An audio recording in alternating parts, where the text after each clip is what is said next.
अस्सलामुअलैकुम। ये रहा आपका लेक्चर नंबर 3 जो कि वेक्टर्स पे बेस करता है। सबसे पहले जो हम स्टडी करने वाले हैं वो है स्केलर क्वांटिटीज़।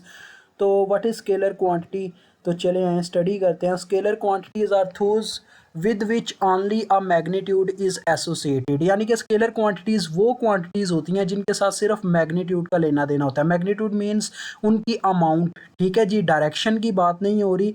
लाइक जैसे इन्होंने मिसाल दी है नीचे की, example of scalar quantities time है, वॉल्यूम है, डेंसिटी है, स्पीड है, एनर्जी है और मास है। अब मेरी बात ज़रा गौर से सुनिएगा। टाइम, वक्त। बच्चों, आप जब भी किसी से वक्त पूछते होंगे, आपने कभी पूछा है ये वक्त किस डायरेक्शन में है? लाइक आप यही पूछते हो ना, वक्त क्या हुआ है। मैं कह देता हूँ 12 बजे हैं, एएम हुआ है, पीएम हुआ है, लेकिन मैं ये नहीं कहूँगा कि 12 बजे हैं चेन्नई की डायरेक्शन में या 12 बजे हैं लाहौर की डायरेक्शन में। मैं ऐसे नहीं कहूँगा क्योंकि इसकी कोई डायरेक्शन होती नहीं है। वक्त का सिर्फ मैग्नीट्यूड होता है, ठीक है। इसी तरह से वॉल्यूम है, डेंसिटी है, इन चीज़ों की कोई डायरेक्शन नहीं होती। जिस चीज़ की कोई डायरेक्शन नहीं ना होती, सिर्फ अमाउंट होती है, मैग्नीट्यूड होती है, वो कहलाती हैं स्केलर क्वांटिटीज़। अब बात करते हैं वेक्टर क्वांटिटीज़ की डेफिनेशन पे, ठीक है जी। सिंपल डेफिनेशन है। अगर आपको ये ज़्यादा मुश्किल लगती है तो इससे ईजी भी है कि scalar quantities are those quantities in which only magnitude is associated, ठीक है जी। उसके बाद देखें वेक्टर क्वांटिटी आ जाता है, उसमें देखें कोई मसला नहीं है, बस डायरेक्शन की बात आ जाएगी। देखो वो कह रहा है on the other hand vector quantities possesses direction as well as magnitude. यानी कि वेक्टर क्वांटिटीज़ वो होती हैं जिनमें डायरेक्शन की बात भी की जाती है और मैग्नीट्यूड की बात भी की जाती है। अब यहाँ पे ना आप ऊपर वाली जो डेफिनेशन है उसके साथ सेम कर सकते हैं। इसको किस तरीके से देखें, आप यहाँ पे लिख सकते हैं vector quantities are those with which both magnitude and direction are associated, ठीक है। ऊपर वाले के साथ सेम फिक्रा बना सकते हो। एग्जाम्पल कौन कौन सी आ जाती है वेक्टर में? लाइक फोर्स हो जाता है, डिस्प्लेसमेंट हो जाता है। अब बच्चों, डिस्प्लेसमेंट का मतलब है यार, अब कोई बंदा मुझसे डिस्टेंस पूछता है तो मैं कहता हूँ 25 किलोमीटर डिस्टेंस है जी गुजरात तक का, ठीक है जी। अगर वो मुझसे डायरेक्शन पूछेगा ना, डायरेक्शन के साथ डिस्टेंस पूछेगा, तो मैं अगर उसको कहता हूँ फिर मैं उसको बोलूँगा 25 kilometre in the direction of north, this is called displacement, क्योंकि मैं साथ में उसकी डायरेक्शन भी बता रहा हूँ। विलासिटी का भी कुछ ऐसा ही सीन है। विलासिटी असल में स्पीड से निकला है। देखो बच्चों, स्पीड सिर्फ अमाउंट है कि किस रफ्तार के साथ हम जा रहे हैं। विलासिटी वो तब बनता है जब हम बात करते हैं डायरेक्शन की, कि मैं नॉर्थ की डायरेक्शन में या गुजरात साइड की डायरेक्शन में 70 किलोमीटर पर सेकंड की स्पीड से जा रहा था, ठीक है। इस तरीके से कह सकते हो। इसी तरह से फोर्स है, यानी कि मैंने उसको उसके गाल के ऊपर मुक्का मारा, लाइक मैंने उसको हिट किया, तो ये भी punch in the direction of his mouth, तो डायरेक्शन की बात हो गई, तो फोर्स भी आ जाती है वेक्टर क्वांटिटी में। इसके बाद बच्चों फ्री वेक्टर की मैंने आपके लिए ना बहुत अच्छी एक मिसाल ढूंढी है। यहाँ पे तो आपके ना कोई इतना अच्छा एक्सप्लेन नहीं था किया गया। वो कह रहा है बस simple, a free vector is one whose action is not confined to or associated with the unique line in space, ठीक है जी। आप इसमें से कोई एक फ़िक्रा कर सकते हो, दोनों करना ज़रूरी नहीं है कि यानी कि ये पूरा फ़िक्रा करना ज़रूरी नहीं है, बस इतना ही कर लो। A free vector is one, ठीक है जी, whose action is associated with the unique line in space, ठीक है। ये नॉट, ये जो लिखा हुआ है ना नॉट कन्फाइंड टू, ये ना लिखिएगा, ये रहने दीजिएगा, सिर्फ इतना लिखिएगा is associated with the unique line in space. अब मैं आपको इसका मतलब समझाता हूँ।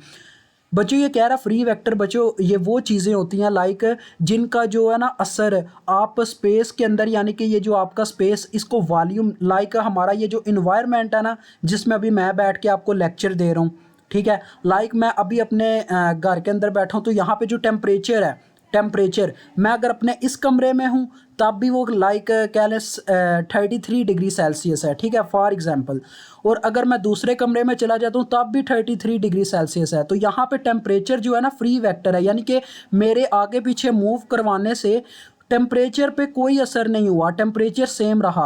और उससे भी एक अच्छी मिसाल देता हूँ, लाइक कुछ बच्चे जो पतंग उड़ाते थे कभी बचपन में, आपने देखा होगा जब आप अपनी छतों पे चढ़ते हो तो एयर फ्री वेक्टर की तरह वर्क कर रही होती है। जो उसकी डायरेक्शन है सेम डायरेक्शन है, यानी कि जिस तरफ हवा चल रही है उसी तरफ चलती रहेगी। ऐसा नहीं होगा कि अगर आप अपनी छत पे का हवा क्या नाम है अपनी पतंग उड़ा रहे हो तो आप उड़ा रहे हो लाइक लेंदे की साइड पे, मगरिब की साइड पे कह सकते हो, और जो आपका दोस्त है वो दूसरी छत पे चढ़ के मशरिक की साइड पे उड़ाना शुरू कर दे, ऐसा नहीं ना हो सकता। तो यहाँ पे एयर जो है फ्री वेक्टर के तौर पे वर्क कर रही है, यानी कि उसको जगह से कोई लेना देना नहीं है, वो आपके लिए भी सेम डायरेक्शन में चल रही है, आपके दोस्त के लिए भी सेम डायरेक्शन में चल रही है, ठीक है। ये फ्री वेक्टर की एक मिसाल है। अब बात करते हैं, देखें इसीलिए उसने बोला था यूनिक लाइन। यूनिक का मतलब होता है एक ऐसी चीज़ जो यूनिक हो, ठीक है, यानी कि जिसको कोई फ़र्क ना पड़ता हो इर्द गिर्द की चीज़ों से। उसके बाद देखें स्लाइडिंग वेक्टर आ जाता है। वो कहता है अ sliding vector has a unique line of action in space but not a unique point of application.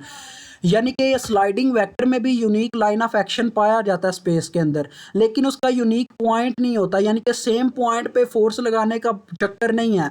आप उसका ना जो पॉइंट ऑफ फोर्स होता है ना, ये जहाँ पे हम फोर्स लगाते हैं बच्चों, वो कोई भी हो सकता है, यानी कि हम किसी भी पॉइंट पे एप्लीकेशन अप्लाई कर सकते हैं, लेकिन जो एक्शन का पॉइंट होगा वो यूनिक होगा, ठीक है।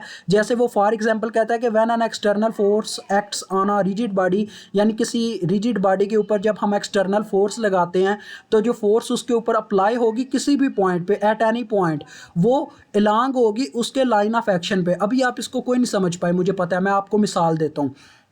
जैसे आपके घरों पे जो वुड का दरवाज़ा लगा होता है, लकड़ी का दरवाज़ा, आपने देखा होगा, आप उसको चाहे उसके हैंडल से पकड़ के खोलो या उसको किसी और पॉइंट से फोर्स लगाओ, वो खुलेगा उसी डायरेक्शन में, क्योंकि उसका जो पॉइंट ऑफ एप्लीकेशन है ना वो फिक्स है। फिक्स मतलब कि उसको एक साइड से जोड़ दिया गया है दीवार के साथ और दूसरी साइड से उसको फ्री रखा गया है।